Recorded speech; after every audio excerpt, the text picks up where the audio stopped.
सकते हो माउंटेन, बस इस पहाड़ के पीछे चाइना बॉर्डर है।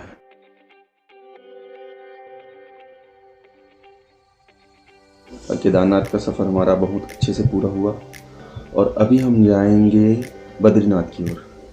ये हमारा रूम है जहाँ हम रुके हुए हैं। अभी थोड़ा सा अव्यवस्थित रखा हुआ है, बहुत प्यारा सा रूम है। और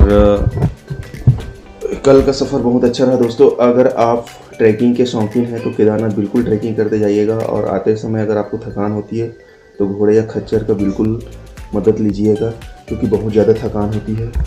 और अभी हम आपको बाहर का, होटल के बाहर का नज़ारा दिखाते हैं। हमारा होटल है और ये होटल के बाहर का नज़ारा है।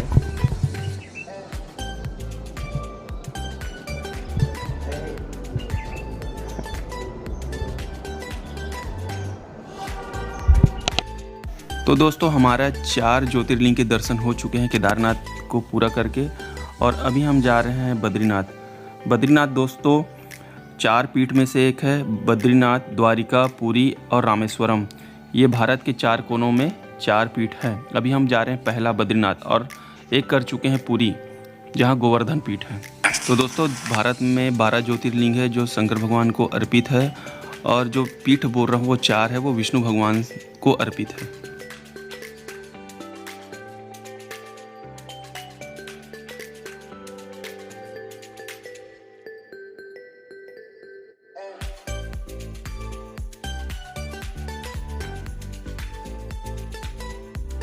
दोस्तों बद्रीनाथ से हम केदारनाथ की ओर निकल चुके हैं। लगभग 225 किलोमीटर का सफ़र पूरा करना है। 8 से 10 घंटे का समय लगता है, और इस सफ़र के दौरान दोस्तों वादियों के नज़ारा देखते हुए हम जा रहे हैं। बहुत खूबसूरत वादियाँ हैं। बीच में बहुत ही विशाल हनुमान जी की मंदिर पड़ेगी, जो कि बहुत चमत्कारी और मान्यता प्राप्त है दोस्तों। वहाँ भी हम आपको दर्शन कराएंगे।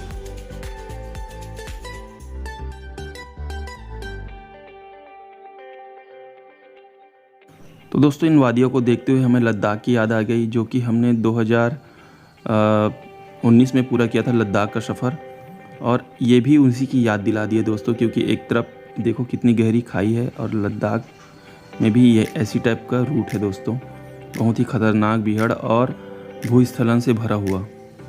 तो दोस्तों आगे हम अपना सफ़र जारी रखते हैं। तो दोस्तों हमारा सफ़र मिथिला ट्रैवल एजेंसी के द्वारा शुरू हुआ था, और इस सफ़र के दौरान हमें कुछ दोस्त मिले, और जिनसे हमारी अच्छी दोस्ती हो गई, और साथ में हमारा सफ़र बहुत अच्छा रहा।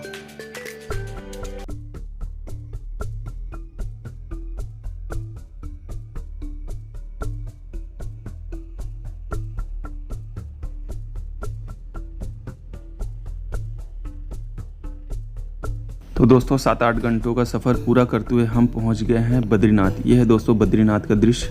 हमारा यहाँ का रजिस्ट्रेशन नहीं हुआ था दोस्तों, फिर भी हम भगवान के भरोसे यहाँ आ गए हैं। हमें दर्शन होता है कि नहीं आगे आप देख सकते हो। तो दोस्तों हम लोग बद्रीनाथ पहुँच गए हैं, और जस्ट कुछ ही समय में हम लोग का दर्शन हो जाएगा। और सामने आप वादियों का नज़ारा तो देख ही सकते हैं।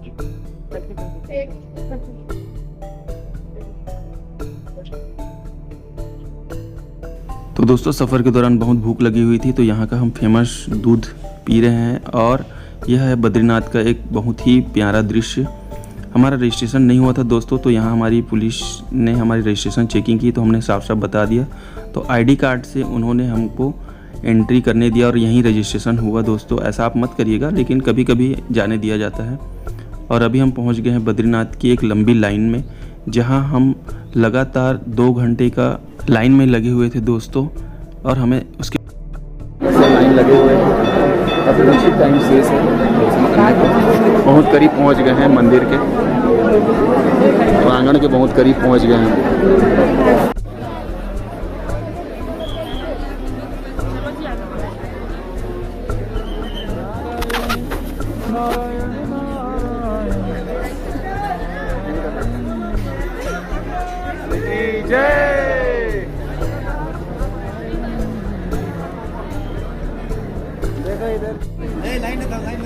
इधर देखो, इधर इधर इधर।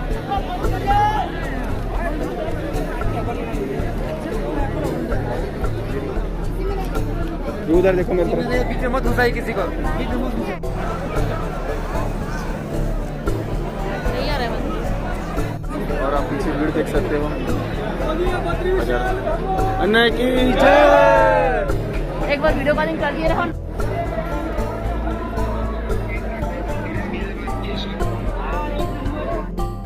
तो दोस्तों ये है बद्रीनाथ मंदिर और बहुत ही अच्छे से हमारा दर्शन हो गया दोस्तों बद्रीनाथ महाराज जी का।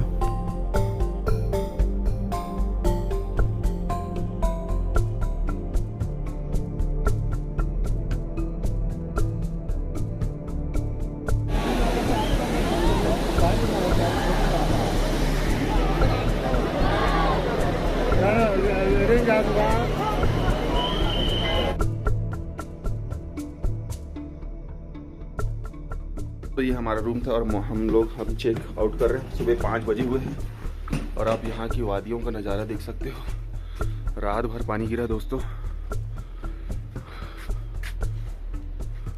सुबह के 5 बजे हैं और मैं और पीहू तपट कुंड में नहाने जा रहे हैं क्योंकि हमको 5:30 बजे तक रेडी होना है।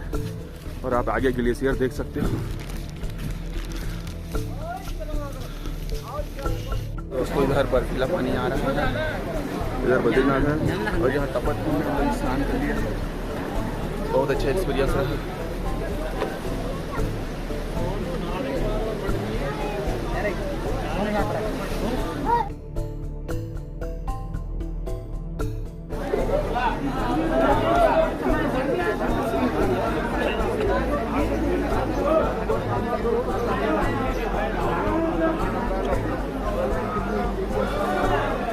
पटकुंड में हमने नहा लिया। देखो कैसे ठंड पानी और गर्म पानी का समूह है। और सामने है केदारनाथ मंदिर।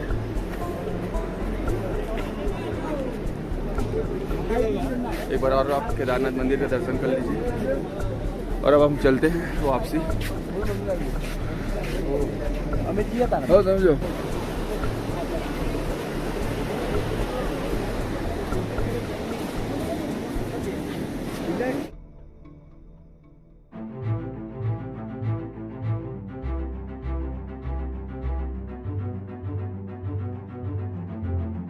तो दोस्तों बद्रीनाथ जी के दर्शन होने के बाद हम निकल गए हैं चमेली ज़िला में स्थित माना गांव, जिसे भारत का आखिरी गांव कहा जाता था।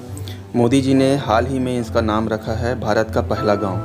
पहला गांव इसलिए कहा जाता है दोस्तों क्योंकि यह महाभारत कालीन स्थल है और यहीं वेद व्यास जी ने महाभारत की रचना की थी और महाभारत कालीन स्थल है दोस्तों। अंतिम क्षण में 5 पांडवों ने यहाँ से अपने स्वर्ग की यात्रा की थी दोस्तों, या मोक्ष प्राप्ति किया था, ये बोल सकते हो। तो यह बहुत पवित्र स्थान है दोस्तों। आइए आपको दिखाते हैं माने गांव। दोस्तों ये है माना गांव का प्रवेश द्वार।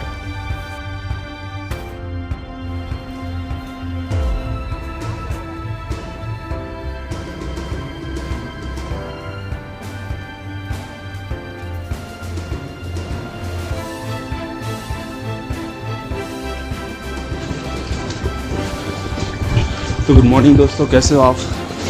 हम जा रहे हैं भारत के लास्ट गांव कहा जाता था लेकिन अभी फर्स्ट गांव के नाम से जाना जाता है, माना गांव। माना गांव।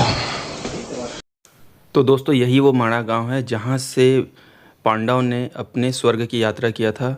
माना जाता है कि स्वर्ग की यात्रा के दौरान भीम, नकुल, सहदेव और द्रौपदी ये सभी रास्ते में गिर गए और युधिष्ठिर और उनके साथ एक कुत्ता था, वही स्वर्ग के द्वार तक पहुंच पाए।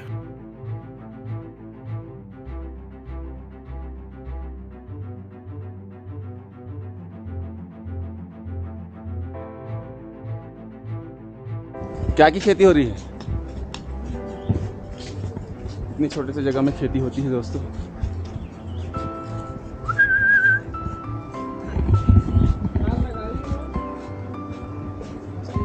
और आप इधर देख सकते हो माउंटेन। बस इस पहाड़ के पीछे चाइना बॉर्डर है।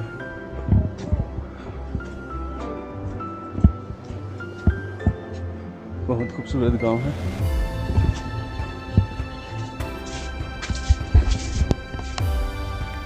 इस यात्रा के दौरान पांडव ने सतोपंथ झील में स्नान किया था, इसलिए वह बहुत महत्वपूर्ण है। और स्वर्ग रोहिणी नामक पर्वत से होते हुए उन्होंने अपने स्वर्ग की यात्रा। सरस्वती नदी का उद्गम स्थल यहाँ से दिखता है, व्यू पॉइंट है यहाँ से।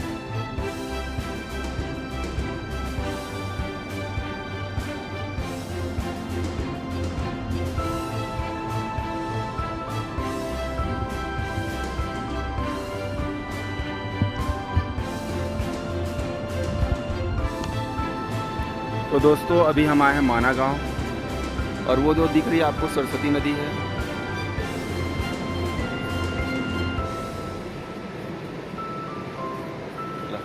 आजा आजा।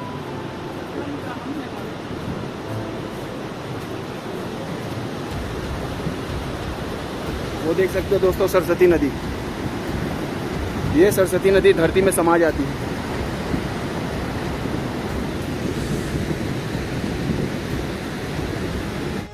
तो दोस्तों पांडवों के स्वर्ग यात्रा के दौरान भीम पुल बनाया गया था भीम द्वारा, जहाँ पीहू खड़ी हुई है।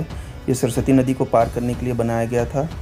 और इस यात्रा के दौरान दोस्तों सरस्वती नदी का उद्गम स्थल आपको कहाँ से हो रही है पता नहीं चलेगा और यहीं वो समा जाती है। दोस्तों बगल में सरस्वती मंदिर बना हुआ है जहाँ की सरस्वती माता, वेद व्यास और लता मंगेशकर की मूर्ति रखी हुई है।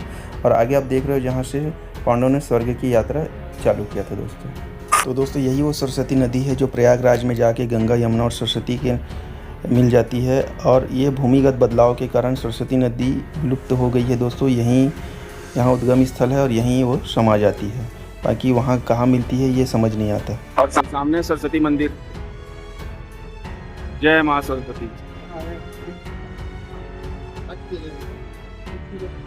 तो दोस्तों ये है सरस्वती नदी का उद्गम स्थल और आगे अलकनंदा में मिल जाती है। ठीक लगा फिर दर्शन करके? कैसा लगा? अच्छा लगा ना? तो दोस्तों स्वर्ग यात्रा के दौरान आप देख सकते हो पांडवों की मूर्ति बनी हुई है, 5 पांडव की और द्रौपदी की मूर्ति बनी हुई है दोस्तों। और वो जगह देख रहे हो जहाँ पर वेद व्यास ने महाभारत की रचना की थी। और ये है वो नदी।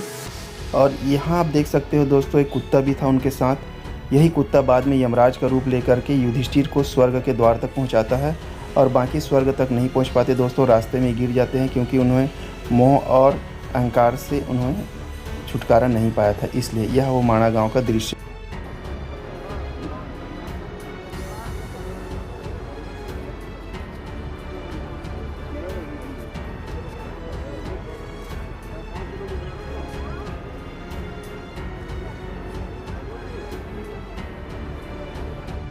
पहला गांव का पहला चाय दुकान दोस्तों यह है पहाड़ी गुलाब।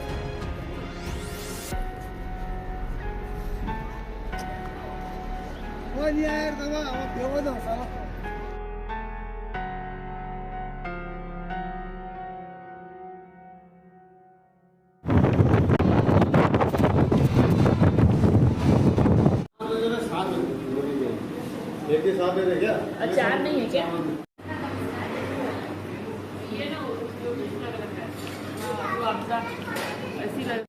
तो दोस्तों यहाँ पर बद्रीनाथ और केदारनाथ की यात्रा समाप्त होती है दोस्तों। और धारी देवी के दर्शन करने के बाद हम निकल गए हैं ऋषिकेश की ओर और आपको ऋषिकेश की खूबसूरत वादियों का नज़ारा दिखाएंगे दोस्तों।